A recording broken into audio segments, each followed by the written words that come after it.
Please, order in the hall. Please, order in the hall.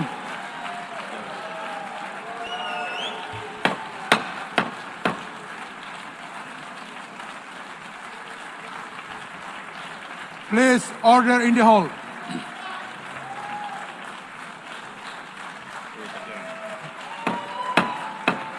Please, order in the hall.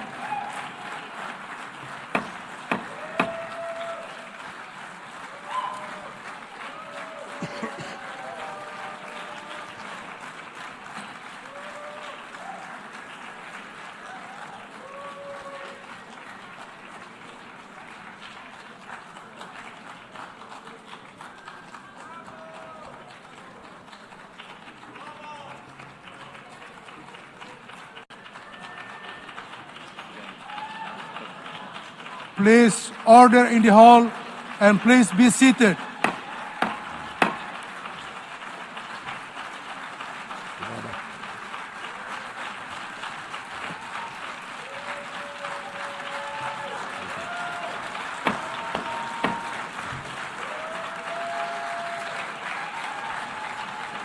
Please order in the hall.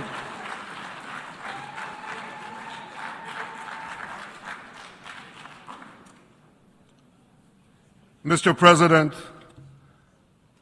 the families of our dear hostages languishing in the dungeons of Gaza, ladies and gentlemen, last year I stood at this podium and I showed this map. It shows the curse of Iran's terror axis. This axis threatened the peace of the entire world. It threatened the stability of our region and the very existence of my country, Israel. Iran was rapidly developing a massive nuclear weapons program and a massive ballistic missile program. These were meant not only to destroy Israel, they were meant also to threaten the United States and blackmail nations everywhere. From Gaza, Yahya Sinwar dispatched waves of Hamas terrorists. They stormed into Israel on October 7th and committed acts of unspeakable savagery. From Lebanon, Hassan Nasrallah had launched thousands of missiles and rockets at our cities, terrorizing our citizens. In Syria, the murderous dictator Assad hosted Iran's forces, tightening a noose of death around our throats. In Yemen, the Houthis launched ballistic missiles at Israel while choking global trade at the mouth of the Red Sea. So what's happened over the past year? We've hammered the Houthis, including yesterday. We crushed the bulk of Hamas's terror machine. We crippled Hezbollah, taking out most of its leaders and much of its weapons arsenal. You remember those beepers, the pagers? We paged Hezbollah. And believe me, they got the message. And thousands of terrorists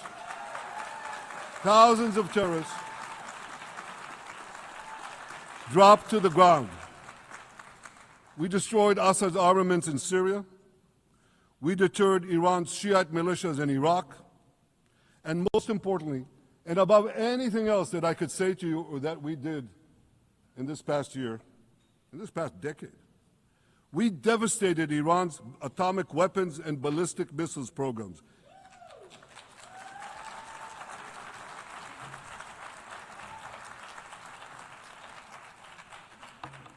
So here's where things stand today.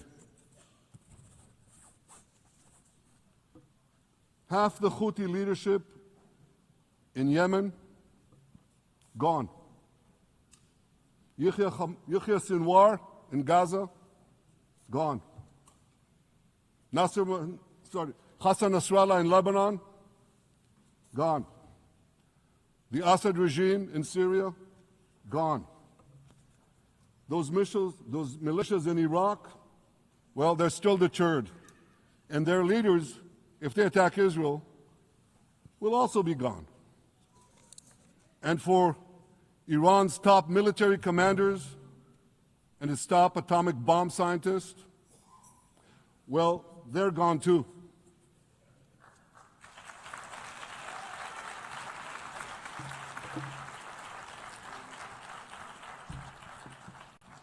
Israel's 12-day war with Iran, which I renamed Operation Rising Lion, that's from the Bible. This 12-day war will go down in the annals of military history. Our daring pilots neutralized Iran's missile defenses and took control of the skies over Tehran. And you saw this. Israeli fighter pilots and American B-2 pilots bombed Iran's nuclear enrichment sites. I want to thank President Trump for his bold and decisive action.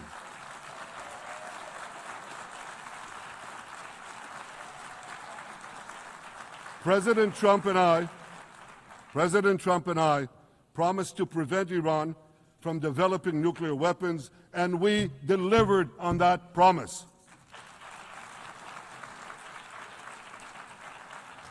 We removed an existential threat to Israel, and a mortal threat to the civilized world. We lifted a dark cloud that could have claimed millions and millions of lives. But, ladies and gentlemen, we must remain vigilant. We must remain absolutely clear-minded and vigilant. We must not allow Iran to rebuild its military nuclear capacities. Iran's stockpiles of enriched uranium, these stockpiles must be eliminated. And tomorrow, UN Security Council sanctions on Iran must be snapped back.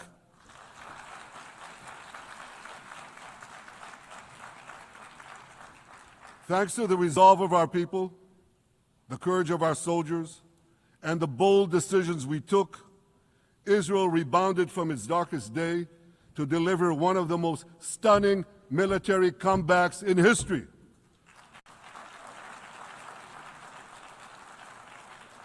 But we're not done yet. The final remnants of Hamas are holed up in Gaza City. They vow to repeat the atrocities of October 7th again and again and again, no matter how diminished their forces. That is why Israel must finish the job. That is why we want to do so as fast as possible.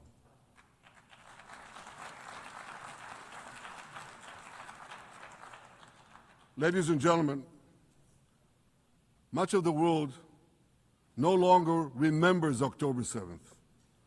But we remember. Israel remembers October 7th. On that day, well, I'll tell you, you can remember October 7th too. You see this large pin here? It's a QR code. What I ask you to do is hold up your phones, zoom in, and you too will see why we fight and why we must win. It's all in here. On October 7th, Hamas carried out the worst attack on Jews since the Holocaust. They slaughtered 1,200 innocent people, including over 40 Americans and foreign nationals from dozens of countries represented here. They beheaded men. They raped women.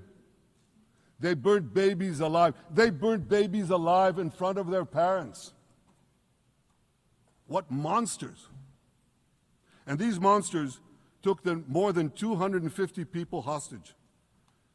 And those included Holocaust survivors, grandmothers and their grandchildren. Who takes hostage grandmothers and grandchildren? Hamas does. So far, we've brought home 207 of these hostages, but 48 still remain in the dungeons of Gaza.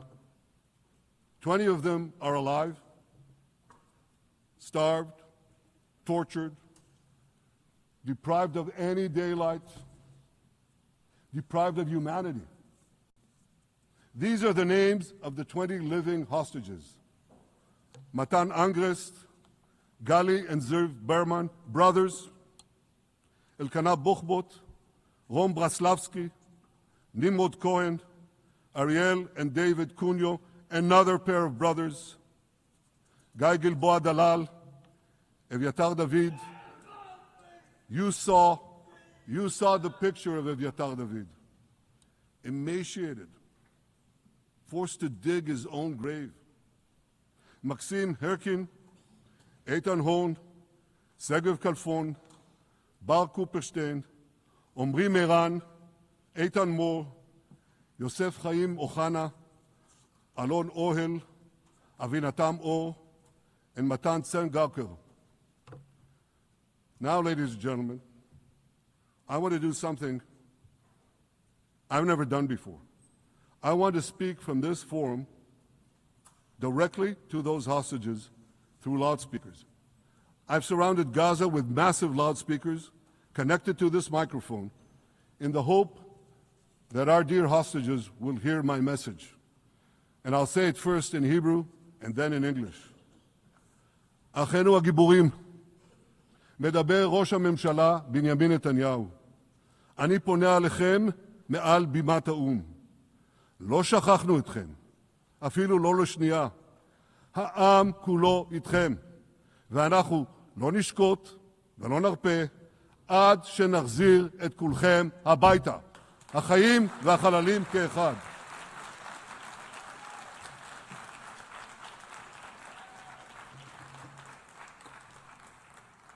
Our brave heroes. This is Prime Minister Netanyahu speaking to you live from the United Nations. We have not forgotten you, not even for a second. The people of Israel are with you. We will not falter and we will not rest until we bring all of you home.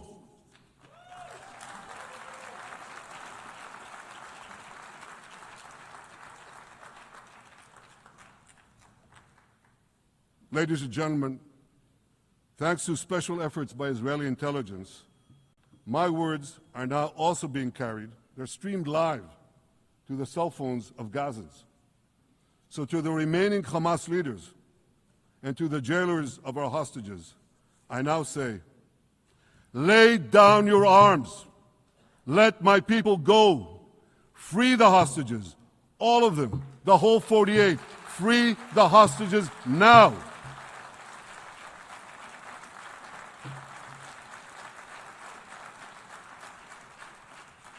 If you do, you will live.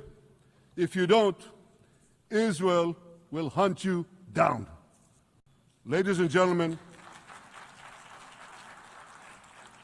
if Hamas agrees to our demands, the war could end right now. Gaza would be demilitarized, Israel would retain overriding security control, and a peaceful civilian authority would be established by Gazans and others committed to peace with Israel. And of course, you understand that the war in Gaza has affected every Israeli. But I'm sure there are people in New York or in London or in Melbourne and elsewhere who are probably thinking, what does all of this have to do with me? And the answer is everything. Because our enemies are your enemies. So let's do something else. So first at the UN, let's do a pop quiz. And raise your hand if you know the answer.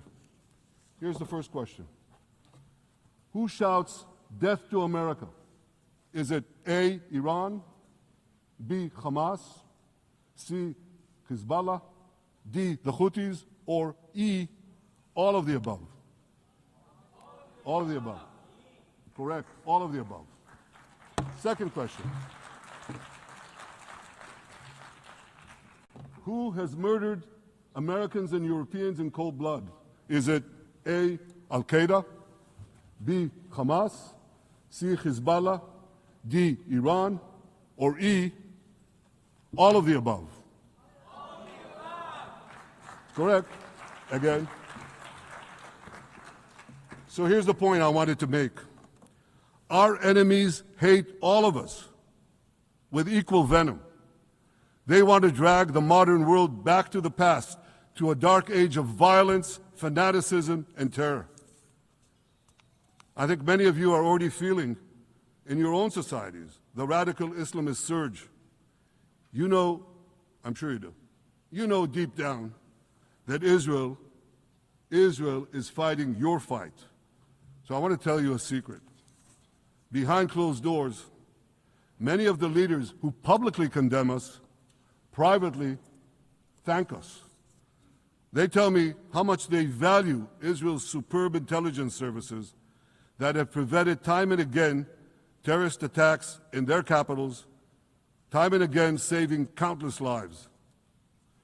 General George Keegan, former head of U.S. Air Force intelligence, once said, "If the United States had to gather on its own the intelligence that Israel gives us, we would have to establish 5 CIAs. 5 CIAs. This past June, when Israel struck Iran's nuclear facilities, German Chancellor Merz admitted the truth.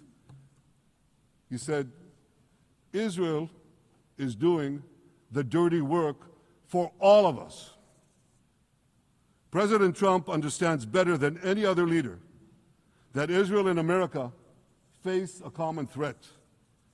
He showed the world that when Iran and its proxies murder Americans, take Americans hostage, shout death to America, burn American flags, and try to assassinate the President of the United States, not once, but twice. He showed them there is a price to pay for all that.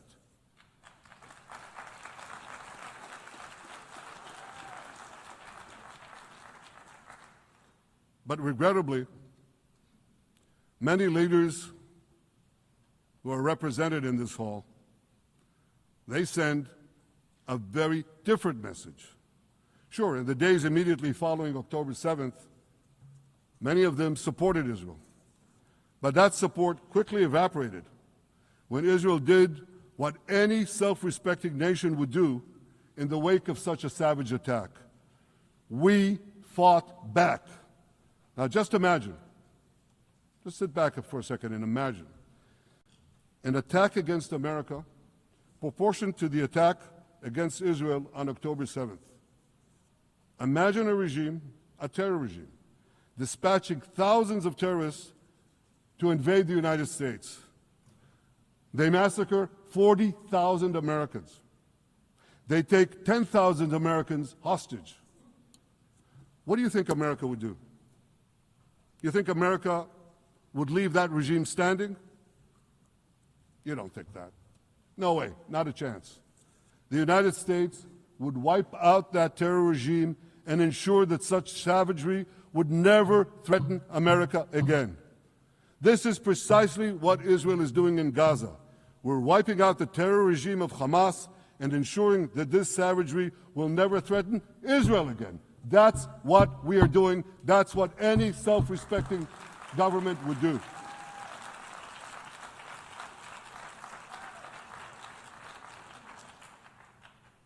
Yet, and it's a yet that I'm sorry to say here, yet over time, many world leaders buckled.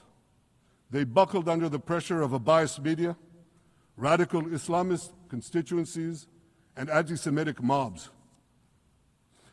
There's a familiar saying, when the going gets tough, the tough get going. Well, for many countries here, when the going got tough, you caved. And here's the shameful result of that collapse. For much of the past 2 years, Israel has had to fight a 7-front war against barbarism with many of your nations opposing us. Astoundingly, as we fight the terrorists who murdered many of your citizens, you are fighting us You condemn us, you embargo us, and you wage political and legal warfare, it's called lawfare, against us. I say to the representatives of those nations, this is not an indictment of Israel. It's an indictment of you. It's an indictment of weak-kneed leaders who appease evil rather than support a nation whose brave soldiers guard you from the barbarians at the gate. They're already penetrating your gates. When will you learn? You can't appease your way out of jihad, and you won't escape the Islamist storm by sacrificing Israel. To overcome that storm, you have to stand with Israel. But that's not what you're doing. As the prophets of Israel foretold in the Bible, you've turned good into evil and evil into good. Now I want to drill down on this. Take the false charge of genocide. Israel is accused of deliberately targeting civilians. Ladies and gentlemen, the opposite is true. The head of urban warfare studies, Colonel John Spencer, he's perhaps the world's greatest expert on urban warfare. And he says, Israel is applying more measures to minimize civilian casualties than any military in history. And because we're doing that, the ratio of non-combatant to combatant casualties is less than 2 to 1 in Gaza. That's an astoundingly low ratio, lower than NATO's wars in Afghanistan and Iraq, especially when you consider that Gaza is one of the most densely populated urban areas on Earth. It has hundreds of miles of terror tunnels underground, and it has countless terror towers above ground, and thousands of terrorists embedded in the tunnels and in these towers in civilian areas. If you want to see what measures Israel takes to avoid civilian casualties in this war, just look at what we're doing now in Gaza City, the last Hamas stronghold, one of the 2 last strongholds. For 3 weeks, Israel dropped millions of leaflets, sent millions of text messages, and made countless phone calls urging civilians to leave Gaza City before our military moves in. At the same time, Hamas implants itself in mosques, schools, hospitals, apartment buildings, and tries to force those civilians not to leave, to stay in harm's way. And it often threatens them at gunpoint if they try to do so. For Israel, every civilian casualty is a tragedy. For Hamas, it's a strategy. Hamas uses civilians as human shields and as props in its sick propaganda war in Israel, against Israel, a propaganda war that the Western media buys hook, line, and sinker. Now, despite Hamas's threats, close to 700,000 Gazans, almost 750,000, have already heeded our calls and moved to safe zones. Now I want to ask you a simple question, a simple, logical question. Would a country committing genocide plead with the civilian population it is supposedly targeting to get out of harm's way? Would we tell them, get out, if we want to commit genocide? We're trying to get them out. And Hamas is trying to keep them in. And this charge is so baseless. The comparison to genocide, wholesale slaughter of populations. What, did the Nazis ask the Jews to leave, kindly leave, go out? Did others, you want me to name all the genocidal leaders of history? Just go one by one. Did anyone do this? Did they say, get out so we can come in? Of course not. So the truth has been turned on its head. Hamas, a genocidal terrorist organization whose charter calls for the murder of all Jews on the planet. This genocidal organization is given a pass. It's barely mentioned. While Israel, which does everything it can to get civilians out of harm's way, Israel is put in the dock. What a joke. You want to hear another one? Israel is accused of deliberately starving the people of Gaza when Israel is deliberately feeding the people of Gaza. Since the beginning of the war, Israel has let into Gaza more than 2 million tons of food and aid. That's 1 ton of aid for every man, woman, and child in Gaza. nearly 3,000 calories per person per day. Some starvation policy. If there are Gazans who don't have enough food, it's because Hamas is stealing it. Hamas steals it, hoards it, and sells it at exorbitant prices to fight its war machine. Last month, even the UN, not exactly a supporter of Israel. You're supposed to laugh, by the way. Last month, even the UN admitted that Hamas and other armed groups looted 85% of the trucks. That's why you have deprivation.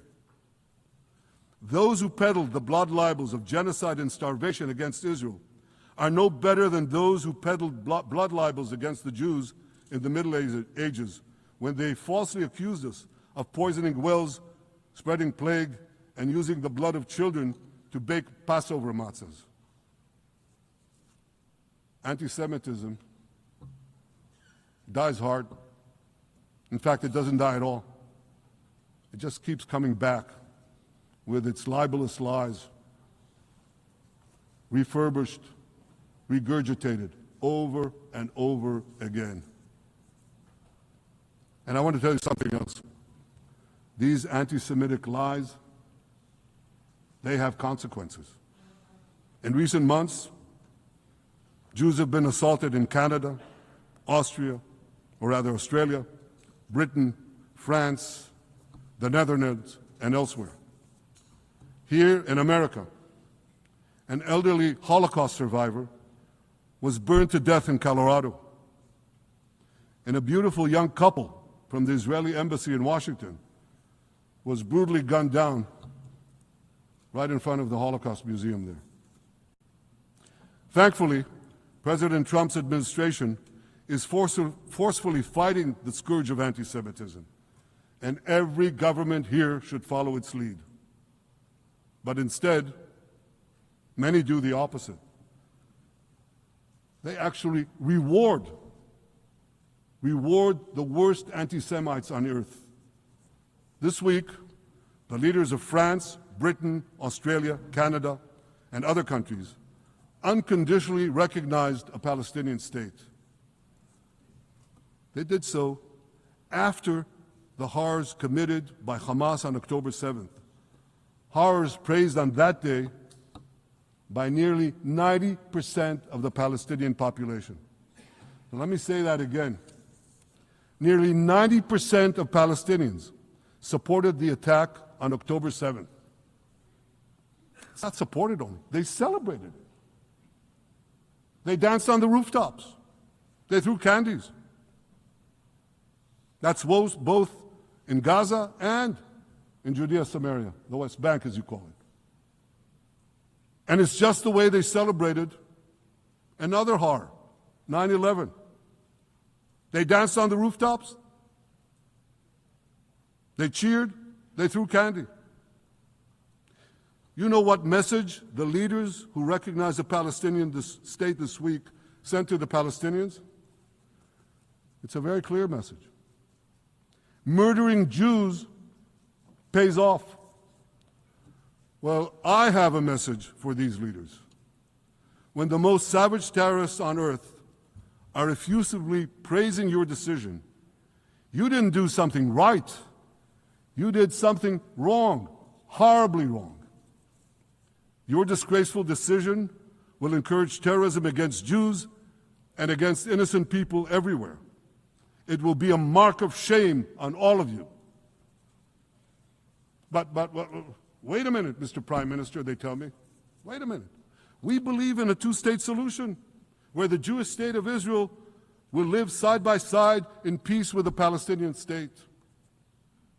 There's only one problem with that. The Palestinians, they don't believe in this solution. They never have.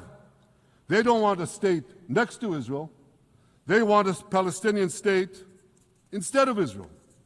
And that's why every time they were offered a Palestinian state, but were required to end the conflict with Israel and recognize the Jewish state, every time, over the decades, they turned it down. And that is why every time they were given territory, they used it to attack us. In fact, they effectively had a Palestinian state in Gaza. So what did they do with that state? Peace? Coexistence? No. They attacked us time and time again. Totally unprovoked. They fired rockets into our cities. They murdered our children. They turned Gaza into a terror base from which they committed the October 7th massacre. So here's the uncomfortable truth. The persistent Palestinian rejection of a Jewish state in any boundary is what has driven this conflict for over a century. It is still driving it. It's not the absence of a Palestinian state. It's the presence and existence of a Jewish state. And I find it amazing that the foreign chancelleries and the ministries and all those who pontificate about this, and the leaders, how can they not see this basic truth when it is repeated again and again and again ad nauseum? And I want to say something else. This rejection of a Jewish state not only applies to Hamas, it also applies to the so-called moderate Palestinian Authority. You should know that the Palestinian authorities pays terrorists to slay Jews. The more Jews the terrorists slay, the more the Palestinian Authority pays. The Palestinian Authority names its government buildings, its public squares, its schools, after the mass murderers of Jews, which they glorify as martyrs. They pay and glorify not just the killer of Jews, but also killers of Christians. Christians like Taylor Force, an American veteran who was brutally murdered in Israel by Palestinian terrorists. But, that I hear from the Western leaders. They tell me, the PA promised us it will reform.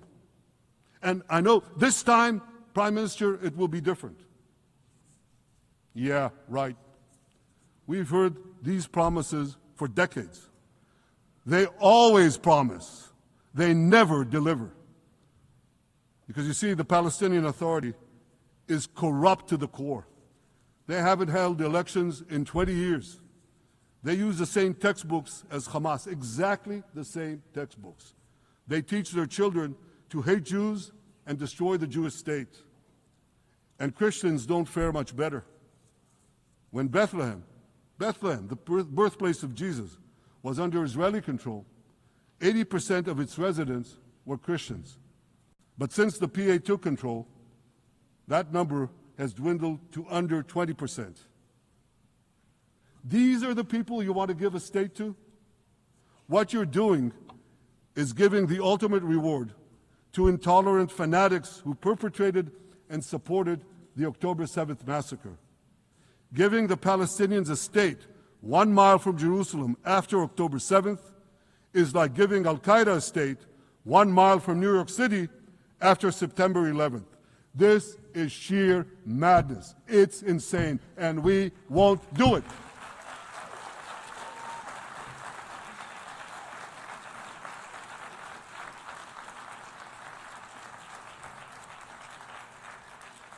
So here's another message to those Western leaders. Israel will not allow you to shove a terror state down our throats. We will not commit national suicide because you don't have the guts to face down a hostile media and anti-Semitic mobs demanding Israel's blood. And I want you to grasp something else, which is also distorted in the media. I say this not only in my name or the name of my government, but on behalf of all the people of Israel. Last year, there was a vote in the Knesset, our parliament, whether or not to oppose the imposition of a Palestinian state. You want to guess what the results were? Out of 120 members of our parliament, 99 voted against and only 9 supported. That's over 90%. It's not a fringe group. It's not the prime minister who himself is extreme or he's held hostage by extreme parties to his right. It's over 90% of Israelis. My opposition to a Palestinian state is not simply my policies or my government's policy, it's the policy of the state and people of the State of Israel.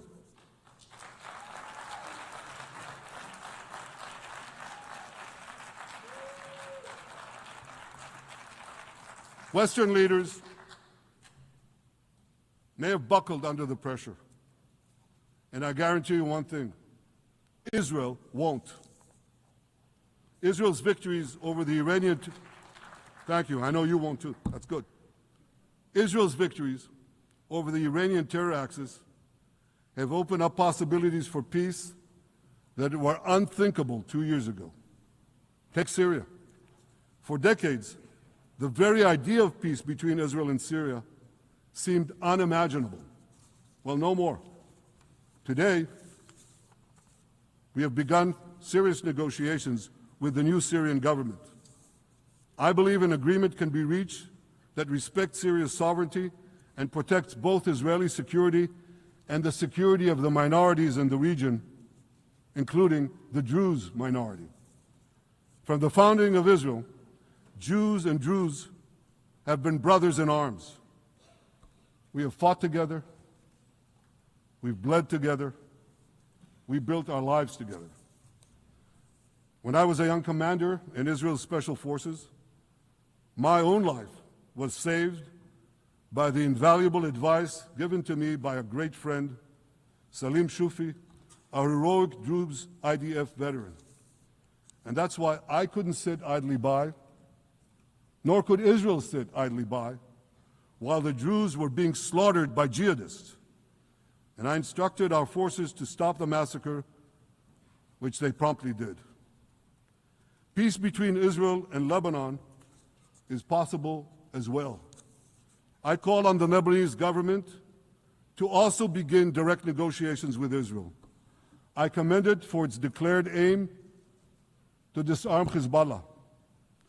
But we need more than words. If Lebanon takes genuine and sustained action to disarm Hezbollah, I'm sure we can achieve a sustainable peace. Of course, until that happens, we will take whatever action we need to defend ourselves and to maintain the conditions of the ceasefire which was established in Lebanon. Our goal is not merely to monitor Hezbollah's actions, but to prevent them from violating the ceasefire and attacking us at any time. But I'm sure that if the Lebanese government persists in its goal of disarming Hezbollah, peace will come very speedily and very readily. Victory over Hezbollah has made peace possible with our two Arab neighbors in the north. Victory over Hamas will make peace possible with nations throughout the Arab and Muslim world. Our victory would lead to a dramatic extension and expansion of the historic Abraham Accords, which President Trump brokered between Arab leaders and myself 5 years ago. And I took note, as I'm sure you did too, of the encouraging words spoken here by the President of Indonesia. This is the country with the largest Muslim population of all nations. And it's also a sign of what could come. Forward-looking Arabs and Muslim leaders know that cooperating with Israel will provide them with groundbreaking Israeli technologies, including in medicine and science, in agriculture and water, in defense and AI, and so many other fields. I believe that in the coming years, the Middle East will look dramatically different. Many of those who wage war on Israel today will be gone tomorrow. Brave peacemakers will take their place. And nowhere will this be more true than in Iran. The long-suffering Iranian people will regain their freedom. They will make Iran great again. And our two ancient peoples,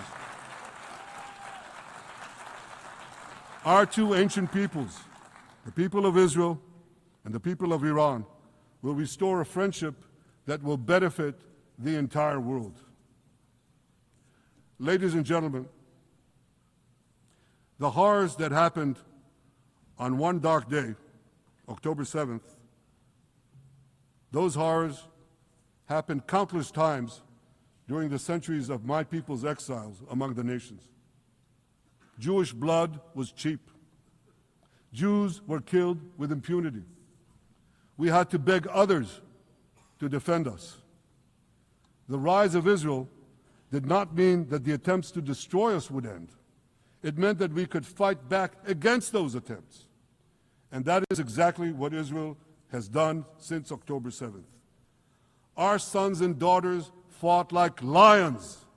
Our brave soldiers donned their uniforms and rushed into battle. They were armed with the dreams of the 100 generations of Jews who came before them. The dream of living as a free people in the land of Israel, our beloved homeland for more than 3,000 years. The dreams of living in our own independent state. The dream of having an army to defend ourselves. And the dream of being a light unto the nations, a beacon of progress, ingenuity, innovation, for the benefit of all humanity.